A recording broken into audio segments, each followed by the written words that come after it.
여러분 안녕하세요. 독서의 배경 지식을 수업을 해보도록 할게요. 독서에서 이제 배경 지식을 쌓을 수 있는 영역은 경제 영역이고요. 그래서 경제에서 아주 기본이 되는 개념들 이걸 알아두면은 여러 지문 읽을 때 도움이 되기 때문에 수업을 한번 해보도록 할게요. 여기 여러분 프린트의 맨 첫 장이에요. 시장 원리인데요. 여러분 알고 있듯이 수요자랑 공급자가 너무 쉬운 개념이죠, 그렇죠? 수요자는 어떤 것을 사려고 하는 것. 자, 그 다음에 공급자는 그것을 제공하는 것. 그렇죠? 이제 우리가 소비자면은 그 물건을 이제 어떤 회사가 만들어내죠, 그렇죠? 그 회사는 공급자가 되고 그 물건을 사려고 하는 사람은 수요자다. 이렇게 생각을 해주면 돼요. 자, 그 다음에 총비용 총수입을 보도록 할게요. 총이라고 하는 것은 여러분들 all이죠, all. 자, 어떤 all 개념인지를 보도록 할게요. 자, 생산자가 제품을 생산하는 데 드는 총 비용이에요. 자, 그래서 이 총 비용에는 인건비, 운송비, 사람 쓰는 데도 비용이 들고, 그거 옮기는 데도 돈이 들죠, 그쵸? 자, 그래서 이제 사장님 입장에서는요, 총 비용이 작을수록 좋죠. 드는 돈이 적을수록 좋을 거고요. 총 비용이 크게 되면 안 좋아요. 빠져나가는 돈이 많잖아요, 그쵸? 자, 그 다음에 이제 총수입은 이제 생산자가 벌어들인 총수입이란 뜻으로 총수입이 크면 당연히 좋죠? 이윤이죠. 많이 남죠. 총수입이 작으면 안 좋죠. 그쵸? 그래서 이제 총 비용, 나가는 비용이 더 크고 벌어들인 것보다 나가는 비용이 더 크다 그러면은 사장님 입장에서는 손실이 발생을 하고요. 그 다음에 벌어들인 돈이 더 커요. 라면은 이윤, 플러스죠. 그쵸? 얘는 마이너스, 적자, 얘는 흑자. 적자, 흑자 좀 이따 다시 한번 배울 거예요. 자, 그 다음에 총비용과 총수입이 같으면 본전이다. 그쵸? 자, 이렇게 생각을 해주면 되고요. 자, 그 다음에 기회 가보도록 할게요. 자, 총수요인데요. 한 나라의 모든 경제 주체들이 사려고 하는 것의 총합. 말이 되게 긴데요. 우리 핵심어만 한번 따서 줄을 쳐볼게요. 한 나라의 모든 경제 주체들이 사려고 하는 것의 총합이죠. 아까 총수요가 all이라고 했잖아요. 총합이 all 이렇게 생각을 해주면 돼요. 자, 그게 뭐냐면 우리 그림을 한번 그려볼까요, 여러분들? 오른쪽 여백에 이제 필기하는 공간이 있죠. 우리나라 지도인데요. 만약에 이제 서울에서 샤넬을 사려고 하는 사람이 100명 있고 또 뭐 대구에서 샤넬을 사려고 하는 사람이 뭐 50명 있다. 이런 식으로 전국적으로 샤넬 가방을 사려고 하는 사람들의 수를 다 합친 거. 이 숫자를 다 합친 거가 바로 총수요가 되는 거예요. 그 나라에 있는 어떤 특정 지역에 있는 이라고 하든 어떤 범위 설정이 되면은 그 범위 설정된 곳에서 어떤 것을 원하는 것의 총이 바로 총수요가 되는 것이죠. 자, 그 다음에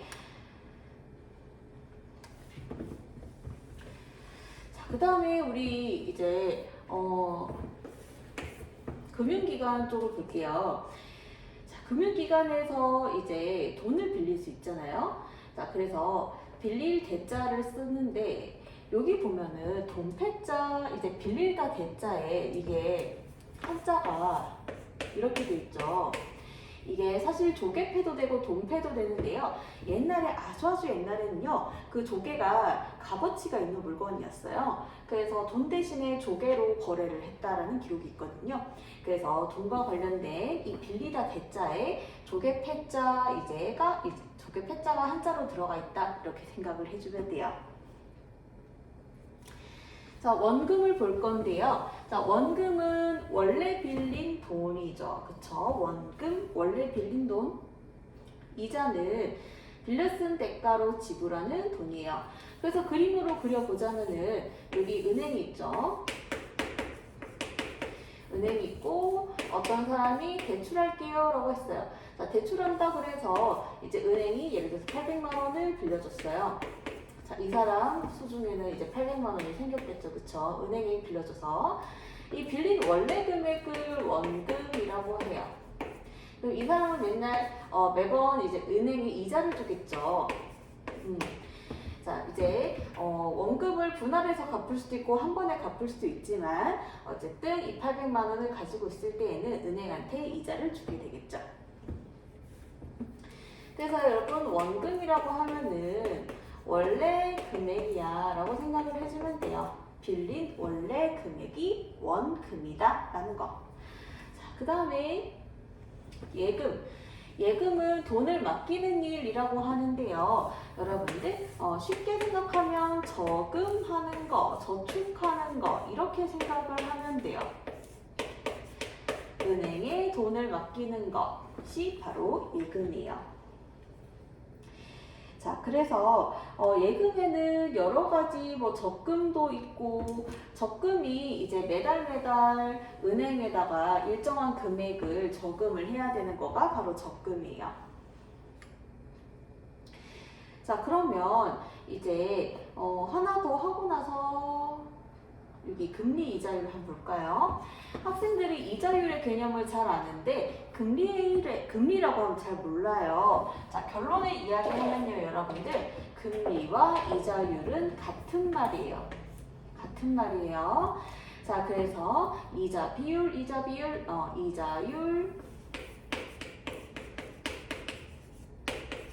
자, 이자 비율이라는 뜻의 이자율과 금리는 같은 말 이렇게 생각을 해주면 돼요.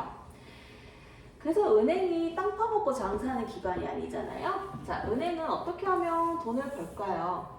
여러 가지 방법이 있는데요. 자, 우리 아까 개인이 어떤 은행한테 돈 빌리는 거 봤었죠. 개인이 은행한테 대출을 해주면은 그 대신 그 돈을 빌린 그 기간 동안 이 사람은 이자를 지불할 거고요. 기업들도 마찬가지예요. 기업이 있으면 은행이 기업에 대출을 해주고 돈을 빌린 대가로 이자를 지불을 하죠. 개인들이 이제 대출하는 금액도 클 수 있겠지만 그보다 기업들은요 몇억 단위로 돈을 빌리기 때문에 이자도 많이 내겠죠, 그렇죠? 그래서 이런 개인들이나 기업들이 낸 이자로 은행은 이제 이득을 보는 것이죠. 자, 그래서 여러분이 태어나기 전에 우리나라는 IMF 시절이 있었어 라는 말 들어봤죠. 자, 그래서 우리 IMF 시절에 여러 회사들이 줄도산을 했었어요. 여러 회사들이 다 망하고 막 그런 일들이 안 좋은 기사들이 많았거든요. 자, 그때 여러분들 은행이 망하는 거 상상이 되나요? 그때 당시에 은행이 망하기도 했었어요. 자, 그래서 우리 할머니가 자, 이번엔 대출이 아니라 은행에 아까 저금을 해놨었어요. 자, 은행에 우리 할머니가 저금을 했어요. 이 저금했던 돈을 은행이 망하니까 은행이 왜 망하냐면요. 그 당시에 자, 우리 할머니는 저금을 해놨죠. 그렇죠? 그 다음에 어떤 기업이 있다라고 해볼게요. A기업, B기업 이런 식으로 기업들이 있는데 이 기업들이 은행에 대출했던 돈이 많았겠죠. 뭐 예를 들어서 오버해가지고 30조라고 해볼게요. 30조를 대출해줬어요, 총. 그런데 이 기업 자체가 망했잖아요. 기업이 없어졌죠. 그러면 이 은행에 기업들이 돈을 못 갖고 없어졌단 말이에요. 자, 그러면 은행은 30조를 못 돌려받죠. 그러면 은행도 없어지는 거예요. 우리 할머니 돈 날아간 거죠. 저금했던 돈도 같이 날아가는 거예요. 왜냐면 은행은요, 개인들이 저금했던 돈들을 예비급을 조금 놔두고 나머지 그 돈들을 기업한테 빌려주는 구조거든요. 그래야 이 사람들이 이자를 받으니까. 그래서 우리 할머니 돈은 어떻게 보면은 이렇게 이 기업한테 가 있었던 거죠. 어떻게 보면. 그쵸? 자, 그게 바로 이제 IMF 때 여러 가지 안 좋은 그런 사건들이었어요. 그 다음에 우리 무역 쪽을 보도록 할게요. 자, 가치를 잘 생각해야 돼요, 여러분들. 자, 여기 가치가 크다라는 것은요, 다이아몬드 하나 그려볼까요? 그리고 큐빅도 그려볼게요. 얘네들이 크기가 같아요. 자, 그런데 다이아몬드의 가치가 1억이고 이 큐빅의 가치는 1원이라고 해볼게요. 뭐의 가치가 더 적어요? 얘네들이 크기는 똑같지만 얘의 가치가 더 크고 얘의 가치가 적죠. 가치라는 거. 가치라고 하는 것은 여러분들 그것을 가지기 위해서 얼마를 지불하는지를 보면 그것의 가치를 알 수가 있는 거예요. 얘는 이거 가지고 오기 위해서 엄청난 걸 지불하고 얘는 이거 가져오기 위해서는 조금만 지불해도 되죠. 그쵸? 그래서 이럴 때 이제 가치가 큰 아이들 이렇게 생각을 해주면 돼요. 자, 환율을 보도록 할게요. 국가 간의 통화의 교환 비율이에요. 여러분들 이제 환율 얘기하기 전에 잠깐 통화 이야기를 먼저 하자면요. 어쩌고 저쩌고 되어 있는데요. 화폐, 즉 여러분도 오른쪽에 적어볼까요? 통화라고 하는 것은 한마디로 돈이에요. 머니, 그쵸? 통화는 뭐다? 돈이다. 자, 그러면 환율은 뭐예요? 라고 한다면요. 환율은요. 교환 비율이요. 교환 비율이 바로 환율이에요. 자, 돈과 돈이 서로 교환해야 될 때가 있는데요. 그럴 때 어떤 비율로 교환될지 그런 이야기거든요. 예를 들어 볼게요. 우리가 외국에 여행을 가기 위해서는 우리나라 돈을 환전해야 되잖아요. 환전소에 가서 우리나라 돈을 달러로 바꾸는 경우가 많죠. 자, 그럴 때 이제 환율이 중요한 이제 영향을 끼치는데, 자, 오늘의 환율은 달러를 기준으로 1117원이고, 자, 그러면은 1달러를 가지고 오기 위해서 우리 돈은 얼마 지불해야 돼요?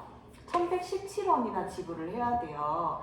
자, 1달러는 1117원을 줘야 1달러를 가지고 올 수 있죠.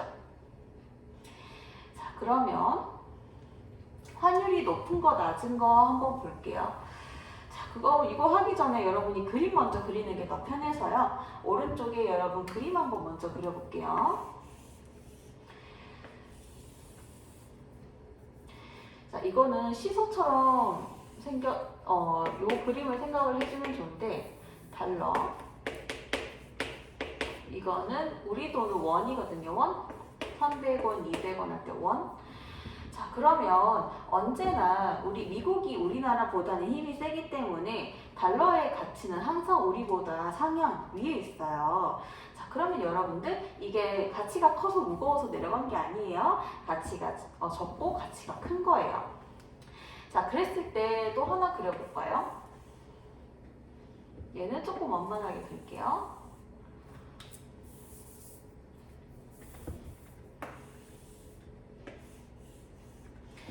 이렇게 했을 때 달러,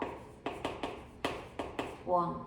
여러분 이거 절대로 이렇게 뒤집으면 안 돼요, 여러분들. 우리 돈이 원이 달러보다 올라갈 일은 없어요. 자, 그러면 이걸 잘 비교를 해보면요. 달러의 가치가 예를 들어서 이렇게 돼보면 어제보다 달러의 가치가 올라가고 달러가 올라간 만큼 원은 어떻게 돼요? 내려가죠. 자, 이게 바로 환율이 오른다라는 거예요. 환율이 오르는 케이스. 자, 1달러를 가지고 오기 위해서 1117원을 지불하는 것이 아니라 어제는 1117원이었는데 오늘은 약간 좀 과장해서 10,000원을 지불해야 된다라고 해볼게요. 어제는 1117원만 가져오고 갔으면 되는데 오늘 10,000원이나 지불해야 달러를 가지고 올 수 있네요. 달러의 가치가 엄청 올라간 거죠. 자, 환율이 오른다라고 하는 것은 달러의 가치가 올라가는 상황을 생각을 해주면 돼요.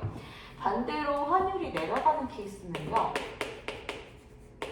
내려간다라고 하는 것은 어제 달러가 여기 있고 원이 여기 있었는데 달러가 어제보단 가치가 내려가고 원의 가치가 어제보단 올라갔을 때, 즉 달러의 가치가 어제보단 내려간 케이스. 예를 들어서 1달러를 가지고 오기 위해서 우리가 1,000원만 지불해도 된다라고 생각을 해볼게요.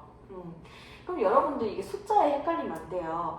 이게 1이고 이게 1,000이니까 이게 더 가치가 있는 거 아닌가요? 라고 착각하는 학생들이 많은데 그게 아니라 이거 1이라는 숫자 하나를 얻기 위해서 우리는 1,000이나 지불을 하는 거잖아요. 더 많이.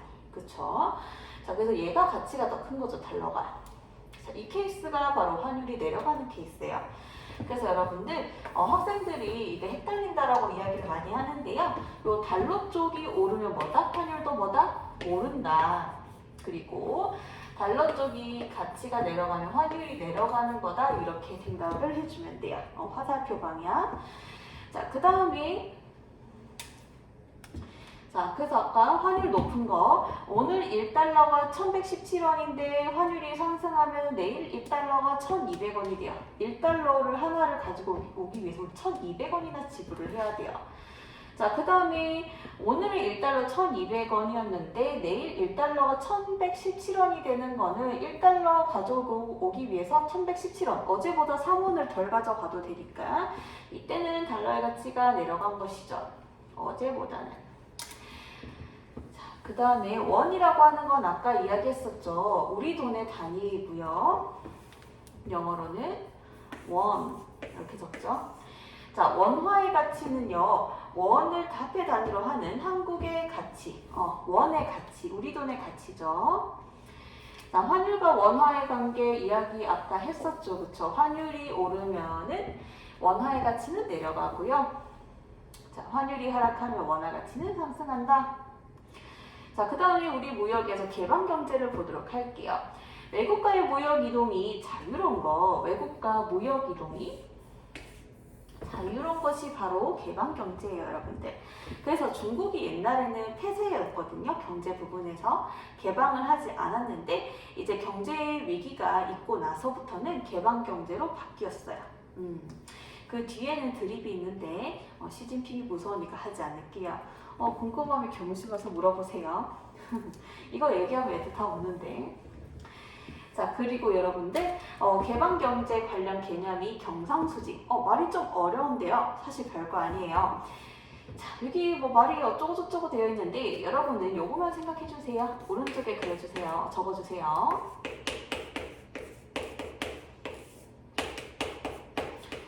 경상이라고 하는 것은 무역시라고 생각하면 무역할 때 여러분들 수지타산 알아요? 수지타산. 수지타산이라고 하는 것은 내가 다시 한번 이것은 내가 이득인지 아니면 손해인지를 따지는 것이 수지타산이에요. 무역할 때 내가 이득인지 손해인지를 따지는 것이고요. 이득은 좀 더 어려운 말로 하면 흑자, 좀 이따 배울 거예요. 흑자. 손해는 적자. 여러분, 경상수지 뜻이 뭐예요? 무역시 이득인지 손해인지를, 즉 무역시 흑자인지 적자인지를 따지는 것이 경상수지다. 이렇게 생각해주면 돼요. 자, 그러면 경상수지는 두 가지 종류가 있어요. 흑자. 자, 흑자는 좋은 거예요. 좋은 거, 긍정적인 거, 적자는 부정적인 거예요, 여러분들. 자, 이거 보면은요. 벌어들인 돈, 이제 밖으로 나간 돈. 예를 들어서 여러분, 우리가 A국과 우리 한국이 무역을 한다라고 해볼게요. 자, 그러면 한국 입장에서 A국한테 수출을 하겠죠. 수출을 하면은 이 국가가 미국이라고 해볼게요. 미국이 우리에게 달러를 주네요. 그쵸? 한국이 이제 전 세계 국가는요, 여러분들 일정량의 달러를 보유하고 있어야 돼요. 반드시. 자, 그러면 벌어들인 달러량이 수출을 뭐 많이 해가지고 벌어들인 달러량이 뭐 예를 들어서 이만큼 크다고 해볼게요. 자, 근데 한국이 A국한테 수입도 하죠. 수입은 조금만 냈어요. 그러면 우리가 빠져나간 달러가 있겠죠. 달러가 요만큼 빠져나갔네요. 여기서 이만큼 벌어들였는데 요만큼 빠져나갔어요. 그쵸? 그런 식으로 수출하고 수입할 때 달러가 어떻게 움직이는지 여러분이 알고 있잖아요. 자, 그러면 지급한 우리가 미국한테 줬는 달러보다 우리가 만약에 미국한테 수출을 해서 미국으로부터 달러를 많이 벌어들인 경우, 벌어들인 돈이 더 많은 케이스가 흑자. 그 다음에 우리가 이제 미국으로부터 벌어들인 달러량이 적은 경우, 벌어들인 달러량이 적은 경우는 이제 적자가 되는 것이죠. 그래서 적자라고 하는 것은 남는 게 적을 때 적자인 거야. 우리가 예를 들어서 미국한테 수출을 적게 하고 미국으로부터 수입을 많이 하면은 어때요? 우리가 빠져나간 돈이 많죠. 그럴 때 적자라는 말을 해요. 자, 그 다음에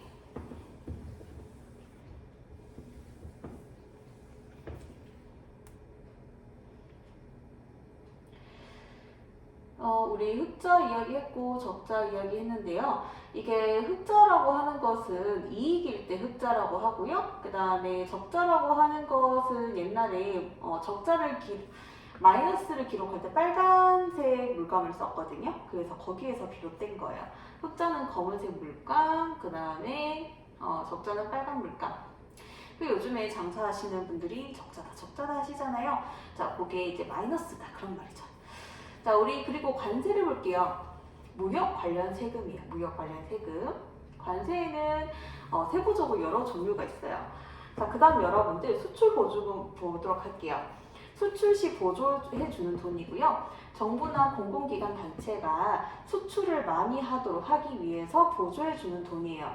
예를 들어서 중소기업이 이렇게 있는데 중소기업이 어떤 국가에 수출을 하고 싶은데 예를 들어서 한국의 정부가 이 중소기업에게 요즘 경제가 많이 힘드니까 저희가 1억을 지원해 드릴게요. 이런 식으로 수출을 위해서 수출 많이 하시라고 저희가 1억 좀 드릴게요. 열심히 또 생산해서 수출하고 달러 벌어 들여오고 이렇게 하잖아요. 그쵸? 자, 그래서 여러분들 정부가 보조금을 주게 되면 사장님 입장에서는 총 비용이 늘어나요? 줄어들어요?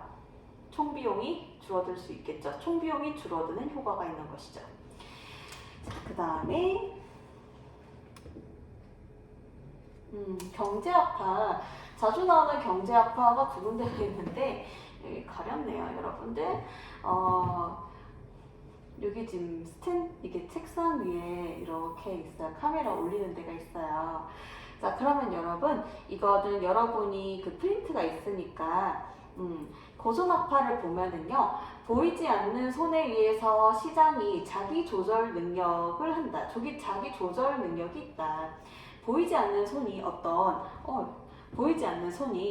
안 좋은 상황일 때 보이지 않는 손이 개입을 해서 다 조절해준다. 이렇게 보는 게 고전학파예요. 자, 그런데 고전학파 단점이 있죠. 호황이나 불황, 이런 비정상적인 경제 현상이 일어나는 것에 대해서는 설명하지 못한다. 보이지 않는 손이 다 해결해줘야 되는데 해결하지 못할 때도 있네? 이런 비판을 받을 수 있다는 거죠. 자, 그리고 크게 경제가 안 좋을 때 통화 정책을 쓸 수도 있고 재정 정책을 쓸 수 있는데 그건 지문마다 여러분이 다시 확인하고 어쨌든 통화 정책 쪽을 더 좋아한다 이렇게 생각을 해주면 돼요. 크게. 케인스 학파는요, 여러분들 여기에서는 재정 정책을 더 중시를 해요. 여러분 프린트에 나와 있듯이요. 경제가 비정상적으로 흘러갈 때가 있다. 그러니까 여기에 생략된 말은 정부가 여러 가지 정책을 해야 된다. 보이지 않는 손이 모든 걸 해결해 주지 않는다. 정부가 정책으로서 경제를 잘 돌아가도록 만들어야 된다. 그래서 재정 정책을 중시를 하고요. 자, 그 다음 여러분 세고전 학파, 세케인즈 학파가 있어요. 자, 그러면 세고전 학파, 세케인즈 학파까지는 사실은 몰라도 상관은 없긴 한데요. 자, 여기에 보면은 시장 불균형이 발생한 경우 가격이 조정되는 속도가 빠르다라고 하는 거는 고전학파 쪽을 그대로 고전학파의 전제를 유지를 하는 거죠. 자, 그 다음에 세케인즈 학파는 여러분들 프린트 한번 볼까요? 세케인즈 학파는 전반적인 입장을 보면은 케인즈 학파가 가정했던 그것들의 근거를 입증하는 데 주력을 하면서 총수요 관리 정책은 효과를 갖는다. 뭐 이렇게 적혀 있어요. 그래서 고전학파랑 여러분 케인즈 학파 정도만 알아도 괜찮고요. 그 다음에 여러분 프린트에 세부적으로 그 내용들을 지문을 실어놨어서 한번 보면 좋아요. 자, 그러면 우리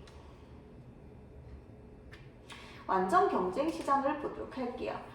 자, 이 세상에 존재하는 이상적인 시장의 형태는 완전 경쟁 시장이에요. 여러분 파라다이스 알아요? 파라다이스? 파라다이스 이데아 이상향 있잖아요. 이상향은 우리 모두가 가고 싶은 곳이에요. 그쵸? 그런데 이상향의 뜻은 가고 싶은 곳이라는 뜻도 되지만 내가 원하는 곳, 가고 싶은 곳이라는 뜻도 있는데 동시에 없는 곳이라는 뜻도 있대요. 이 세상에 이상향은 없어요. 그쵸? 자, 그래서 여러분 완전 경쟁 시장은 이상이고요. 사실은 거기에 미치지 못하는 시장의 형태가 더 많죠. 당연히. 완전 경쟁 시장에서는 판매자, 구매자가 시장에서 형성된 가격을 불만 없이 그대로 받아들여요. 자, 불만이 없는 시장이네요. 시장에서 거래되는 상품은 완전 동질적이고 참여하는 경제 주체들은 상품에 대한 정보를 가지고 완전한 정보를 가지고 있어요. 현실에서 불가능하죠. 그쵸? 자, 그 다음에 상품의 질, 광고 이런 것들 이외의 수단을 통한 경쟁 가능성도 없다. 오직 상품의 질과 이런 것들로만 경쟁을 한다. 자, 그 다음에 보통 보면은 독과점이라든지 이런 특정 기업들이 시장을 점유를 하고 있는 경우 다른 신생 기업들이 들어가기가 힘들잖아요. 그 시장에 뛰어들기가. 자, 근데 여기에 보면 시장의 진입과 이탈을 방해하는 것이 존재하지 않고, 자, 그리고 만약에 교란 상황이 생긴다. 안 좋은 상황이 생기면 자기 조정 능력이 있어서 균형 상태로 금방 돌아온다는 거예요. 자, 그 다음에 완전 경쟁 시장의 조건을 모두 갖춘 시장은 현실에서 찾아보기 힘든데 그럼에도 불구하고 완전 경쟁 시장은 현실에 존재하는 시장 형태를 평가하는 기준이라서 관심의 대상이 된다는 거. 그 다음에 우리 채권을 보도록 할게요. 자, 이건 여러분들 오른쪽에 한번 적어볼까요? 채권이라고 하는 것은 돈이 필요한 주체가 발행하는 것. 돈이 필요한 주체가 발행하는 거예요. 옛날에는 종이 형태로 있었고 요즘에는 인터넷으로 거래가 되는데 이렇게 생겼어요. 종이로는. 이 종이 한 장이 100만원, 종이 한 장이 1만원 말이 되나요? 뭐 종이의 가격이 내가 한 장의 가격은 모르겠지만 1원이라고 해볼게요. 종이 한 장의 가격이 1원인데 그거를 이 종이 한 장을 1원짜리를 100만 원에 사요. 자, 그 왜 그런지 볼게요. 자, 여기 그림을 그리면요. 아까 앞에도 나왔듯이 돈이 필요한 주체는요. 국가가 될 수도 있고요. 어떤 기업에서도 이제 채권을 발행할 수 있어요. 돈이 필요한 주체. 돈이 필요해요. 종이 쪼가리 발급을 했고요. 그거를 어떤 개인이 샀어요. 자, 그러면 이 종이 쪼가리를 1원짜리를 100만 원에 사줬잖아요. 자, 100만 원에 살게 100만 원 지급했어요. 이 돈이 필요한 주체에 너무 이득 보잖아요. 그쵸? 종이 한 장 줘놓고 100만 원이나 받으면. 그러면 그 대신 오고 가는 게 있어야 되잖아요. 기브 앤 테이크니까. 여러 가지 혜택을 줘요. 이 사람이 100만 원을 가지고 있는 동안에, 채권을 가지고 있는 동안에 여러 가지 혜택을 주고 그 혜택을 지문마다 여러분이 확인해 주는 게 좋아서 일단 혜택이라고만 표현을 할게요. 자, 그런데 이 사람이 나 이제 100만 원, 나 이제 100만 원 이거 종이 다시 돌려줄 테니까 내 돈 100만 원 다시 줘. 그러면은 이제 혜택 그만 주고 이제 100만 원 이 사람이 돌려주는 거죠. 그쵸? 돈이 필요한 주체가 발행하는 거예요. 그래서 이제 국가가 발행을 하기도 하거든요. 그 차를 살 때 옛날에 내가 차를 살 때 국채를 사야 된다 하더라고요. 국가가 발행한 이 채권을 사야 된다고 하더라고요. 그래서 국채를 샀어요. 강매예요. 차를 사면은 무조건 사야 된대요. 그래서 국채가 뭐 3만 원인가 만 원인가 얼마짜리 샀어요. 내가 봤을 때 그게 약간 세금 개념처럼 느껴지거든요. 근데 내 채권 어디 간지 모르겠어요. 인터넷으로 거래를 하고 그렇게 하다 보니까 뭐 내가 손을 만져본 적은 없어요. 어쨌든 채권을 샀죠. 자, 그 다음에 우리 채권자, 빚을 받아낼 권리를 가진 사람이에요. 반대는 채무자죠. 자, 그래서 여러분들 채권자는 빌려준 사람이에요.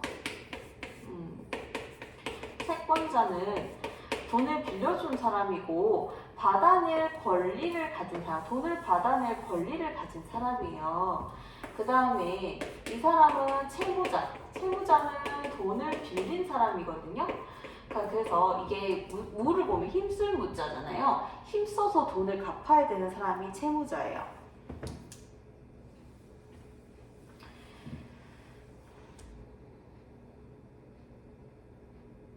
그 수업 같으면 사채 이야기를 해줄 텐데, 어머, 폰키가 나왔네요. 잠시만요.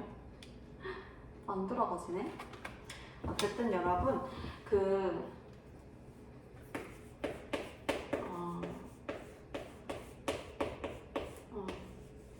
자, 우리 루퐁이네라는 채널의 강아지예요. 내 삼각대랑 다 보이네요. 네, 여러분, 경제가 많이 어려웠을 수 있는데 오늘 했던 개념들이 기본적인 개념이고 어떻게 보면은 굉장히 쉬운 내용일 수 있어요. 하지만 이거가 굉장히 중요한 개념들이었거든요. 이 개념들이 잘 잡혀 있으면 앞으로 지문 읽을 때 훨씬 더 수월해져요. 그리고 여러분 항상 내가 빈칸 테스트 뒤에 만들어 놓잖아요. 그 빈칸 테스트까지 다 하고 교무실 와서 선생님 저 이거 경제 이론 다 들었어요. 이렇게 하면은 내가 한번 칭찬을 해줄게요. 사탕 있으면 사탕 줄게요. 고생 많았고요, 여러분들. 다음에 다른 강의로 또 만나도록 할게요. 고생했어요.